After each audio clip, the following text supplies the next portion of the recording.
Hi, I'm here today with Chris Marston from Early Years Business Solutions. Chris is a consultant working with day nursery owners, helping them find efficiencies in revenue, costs and systems. So, Chris, when you're working with a day nursery, I mean, do you actively kind of recommend particular types of suppliers and systems? Right, so many of the bigger nurseries will already have what they have in place. They're being sold to all the time by the bigger suppliers and systems providers. So there are many nursery systems now out there on the market. Most people know who they are, so I'm not really going to go into all that. I don't think there's a perfect one. No, not at all. You've got to find one that works for you. I have experience of many of them, and they all do to a certain level. The reporting is what people struggle with, and the interface with finance in terms of payroll is another difficult thing. But I'm not a systems expert, as it were, in terms of the software, so I'm not going to go into that too much. But when you're procuring other services into your nursery, like resources, for example, there are areas that I always go to, because if you don't go to a supplier or manufacturer who has an audited workforce and an audited supply chain, you're inviting risk into your nursery. And we have enough risk in our nurseries as it is with all of our young people.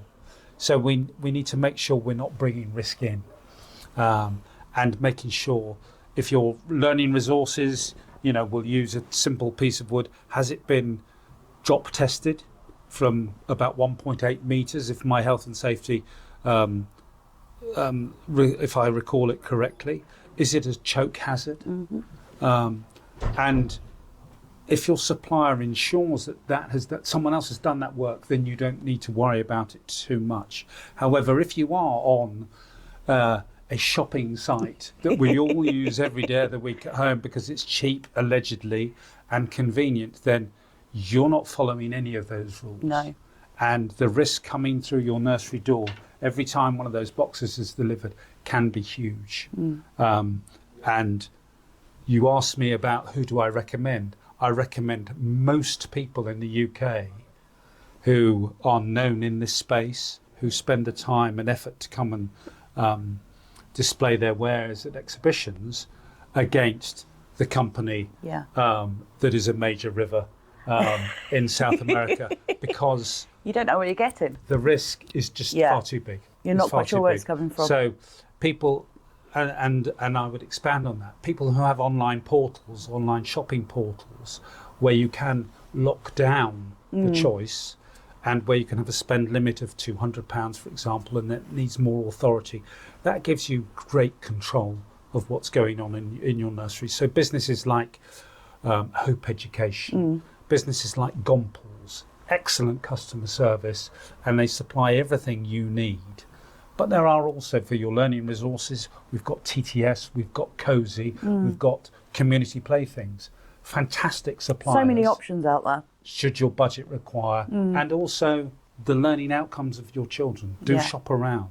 But those are the businesses who really do know their stuff. There are other smaller businesses as well, and I don't want to leave any of those out. Ministry of Education, for example, are there. But do look around and do ask other nursery owners.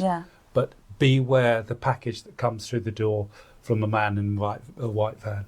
And I think the key thing is it's do your research. It's work out where your stuff's coming from.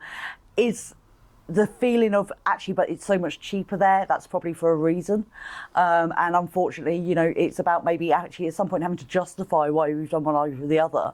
And also, let's face it, if you can shop local, if you can shop within the sector, please do it. We're all in this together. We're all trying to run our businesses. So, keep it in-house, and as far as possible, we're all going to succeed. Well, I've just got one more thing to add on that, is for the nursery owner, do let the educators in the rooms absolutely have an input into the resources you're bringing in. Because it's really important that you don't dictate what they're going to use when it doesn't actually fit the curriculum they might be delivering, depending on whether you buy it because you've always had things like that. Or the business expert. No, absolutely. But give them the freedom, but do give them a budget. That's a definite thing. Absolutely. I hope you found that useful. If you have any questions, please do drop them below, and we'll see you again soon.